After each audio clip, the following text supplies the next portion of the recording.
Hey everybody. So I got my purple done, and then I want to clue you in on kind of a thing that's going to make you look like a professional. What we're going to do, so my complementary color is going to be yellow, but what I want to do is I want to add just a little bit of that purple we used. Now I'm not talking like you're. I'm not even gonna like only what was on my brush basically is what I'm gonna add to this. But what that's gonna do is it's gonna just it's gonna bring the two colors together, and you won't really notice it, but it's there. And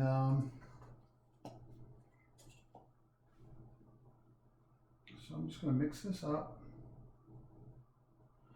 and again I'm gonna add just a little bit of, like I'm talking just a smidge of black, like just on this, and make sure you test it first because if you get too much on your brush, you'll just contaminate that yellow. It'll go green on you. See how that's going green? And I want just a little bit. You can bring a little bit more of that in there, and I want this to be like the purple. I want it to be sort of a pastel, kind of soft yellow.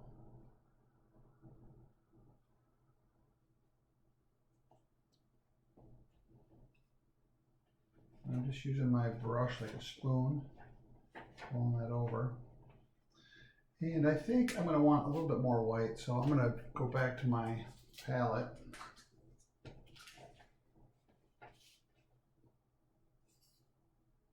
And I want to make sure I got enough paint to finish the job.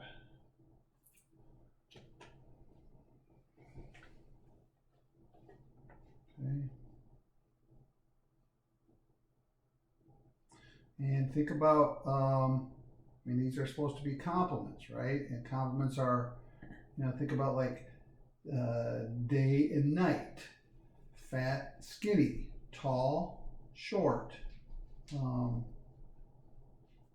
hot, cold, right? These are all opposites, and the same thing with these colors. That's what we're trying to accomplish. So I kind of like this yellow. I think this yellow will be good. And before I start painting though, I want to make sure that my purple is dry. And I'm going to add water to this paint.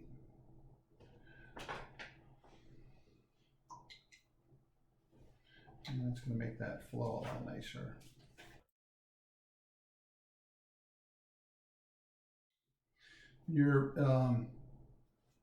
Again, I want to just remind you that when you're painting, and if you run out of the palette papers that I gave you, you want to use a coated stock paper. And see, this won't. If you use just regular piece of paper, all the moisture from your paint and any water that you add to it will just get drawn into the paper. So you want to use a coated stock. This looks pretty good. So I'm going to actually start in some of the areas where I don't have any paint, and just kind of get some foundation down. And I want to stay clear of like where my paint's still drying though. But I got some spaces that I can fill in.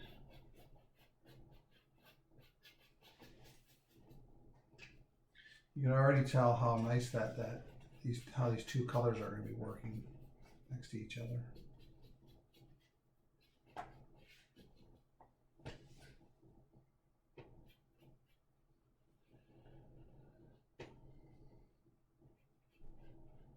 I would strongly advise you to probably wait to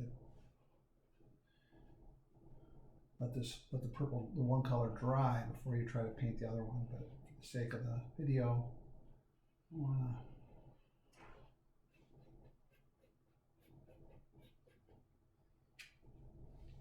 to. But I'm staying kind of away from the wet paint for right now.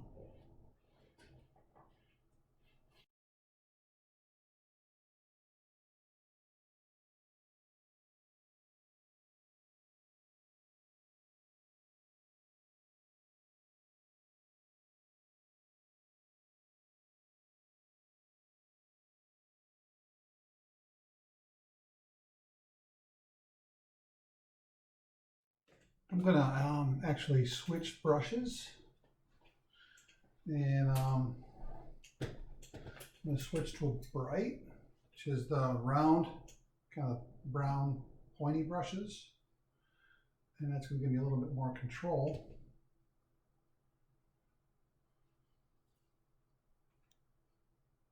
And I'm only gonna paint what I know is already dry.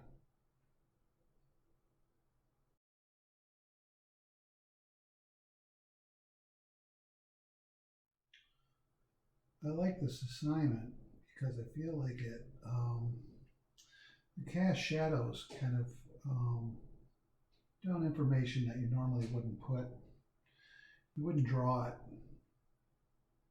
just by looking at it.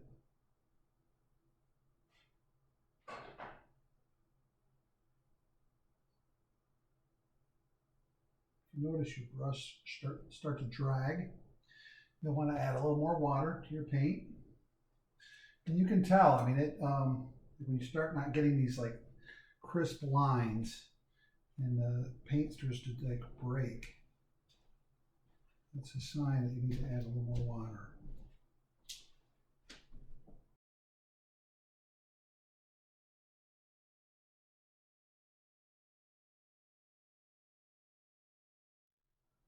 Some of these areas that are still wet, I'm just kind of waiting. I'm gonna go back to them once they're dry.